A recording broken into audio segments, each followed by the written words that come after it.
বৰ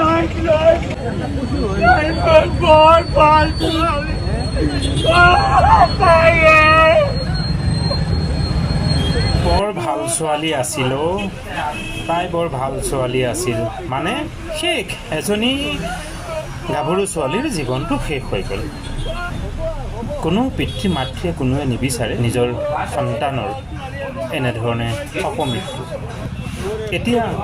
এতিয়া কলৈ গ'ল কি দত্ত আছিলে এতিয়া কি ক'বা তুমি কি ক'বা ভাই মই আগতে কৈছিলোঁ চোৱা মানুহে আমি সকলোবোৰ ইয়াত সন্থা এইবিলাক কৰি লাভ নাই আমি সকলোবোৰ মানুহে ঠিক আছে আমাৰ মাজৰে কোনোবা ড্ৰাইভাৰ হৈছে কোনোবা আৰ্মি ফৌজি হৈছে কোনোবা ৰিক্সাৱালা অ'টোৱালা হেণ্ডিমেন অনেক কিবা কিবি নিজৰ যোগ্যতা অনুসাৰে কৰি আমি জীৱন জীৱিকা চলাই আছোঁ এতিয়া কথা হ'ল আমি কৰা প্ৰতিটো কামেই প্ৰতিটো খোজে আমি হিচাপ লৈ গমি পিটি দিব লাগে যাতে মোৰ দ্বাৰা অন্য এজনৰ অসুবিধা নহয় মানে মৃত্যু নহয় কোনোবা এজনৰ ক্ষতি হোৱা মানে তেওঁ গোটেই পৰিয়ালটোৰ আজি সেই ছোৱালীজনী ঢুকাই গ'ল তেওঁ মাক দেউতাকৰ একমাত্ৰ ছোৱালী আছিল নে কি নাজানো তেওঁলোকৰ গোটেই ঘৰখন উদং হৈ গ'ল বুকুখন উদং হৈ গ'ল আৰু সেই ছোৱালীজনী এটা উঠি অহা জীৱন শেষ হৈ গ'ল আমাৰ কিয় হয়তো ছোৱালীজনীৰো ভুল থাকিব পাৰে সেয়া মই নাজানো কিন্তু আমি এইটো অৱশ্যে ক'ব লাগিব যদি ড্ৰাইভাৰবিলাকে যদি গাড়ীসমূহ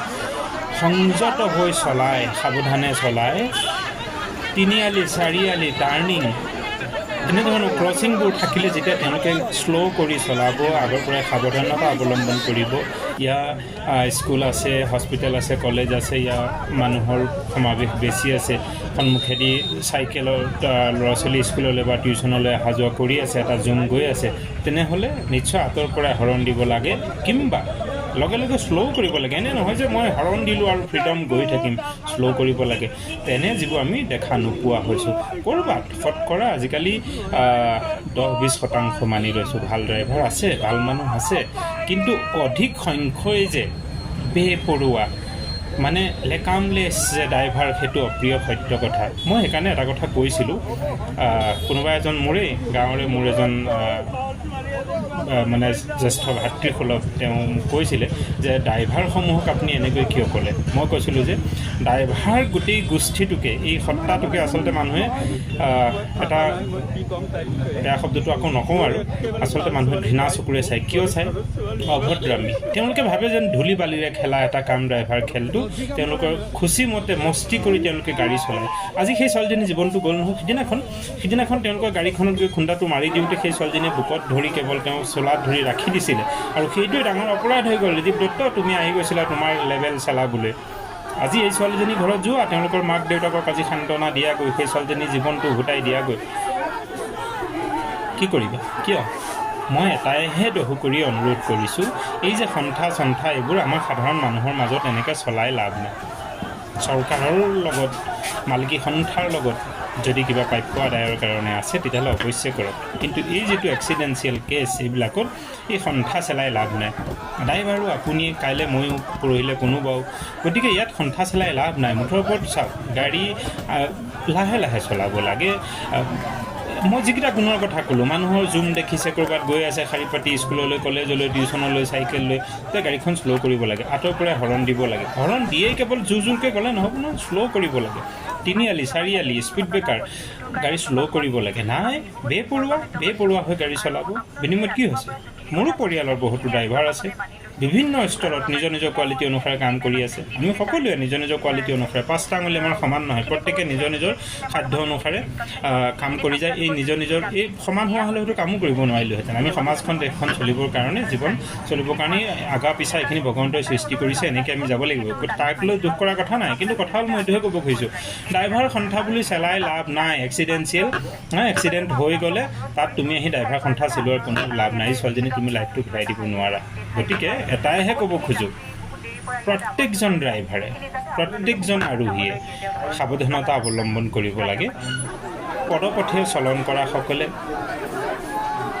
তেওঁলোকে সাৱধান অৱলম্বন কৰিব লাগে চাইকেল চলোৱা সকলেও দুচকীয়া বাহন চলোৱা সকলেও কিংবা চাৰিচকীয়া ডাঙৰ গাড়ী চলোৱা সকলে অতিকে হ'ব লাগে কাৰণ আজি কোনোবা এজন পথচাৰী মৃত্যু হোৱা মানে তেওঁৰ পৰিয়ালত জুই জ্বলি গৈছে আৰু আপোনালোকৰ আপুনি ড্ৰাইভাৰ ষ্টিয়াৰিঙত বহি যেতিয়া কোনোবা এজন যেতিয়া মৃত্যু হ'ব, আপোনাৰ ঘৰখন, আপোনাৰ পৰিয়াল, আপোনাৰ পত্নী, আপোনাৰ সন্তান বিধৰ্মে যাব, ৰথভ্ৰষ্ট হ'ব। কাৰ কাৰণে হ'ব? একমাত্ৰ আপোনালোকৰ মাতলামিৰ কাৰণে। চ' মই এইটোহে ক'ব খুজিছোঁ, মাতলামি বন্ধ কৰক, কণ্ট্ৰল মেইনটেইন কৰক, কণ্ট্ৰল ৰাখক আৰু গাড়ী চলাওক, সাৱধানেৰে চলাওক প্লিজ।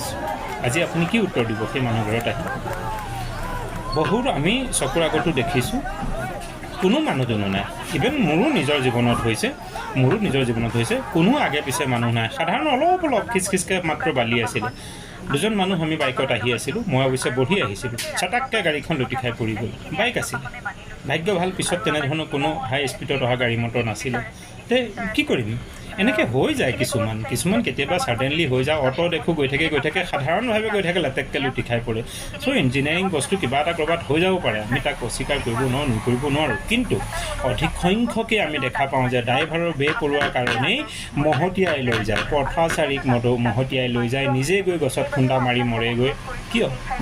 মৰিবলৈ যদি মন আছে অন্য পথ বাচিলে, কিন্তু গাড়ীখনত আপুনি উঠাৰ লগতে সেই গাড়ীখনৰ মালিকৰো সমস্যা আৰু পথচাৰীসকলৰ জীৱন কাঢ়ি নিনিব। আমি প্ৰত্যেকেই ড্ৰাইভাৰ, প্ৰত্যেকেই আমি একো প্ৰয়োজন। গতিকে ইয়াত এই যে কণ্ডিশ্যনটো নানিব। আমি ড্ৰাইভাৰ সন্থা বেয়া শব্দ মুখেদি ওলাই যায়, কাৰণ সেইদিনাখনো মই আপোনাক প্ৰতিবাদ কৰিছোঁ, এই ড্ৰাইভাৰ সন্থা চেলাব নাহিব। কাৰণ কাৰোবাৰ মৰমৰ বস্তুটো ক্ষতি কৰিলে তাক আপত্তি অপ'জ কৰিবই, বুকত ধৰিবই। সেইজনী সাহসী ছোৱালীক মই ধন্যবাদ দিছোঁ, তেওঁ একো ভুল কৰা নাই। তেওঁক যে ক্ষমা খুজিবলৈ বাধ্য কৰিলে আপুনি, এতিয়া যাওক আপুনি ক্ষমা খোজক।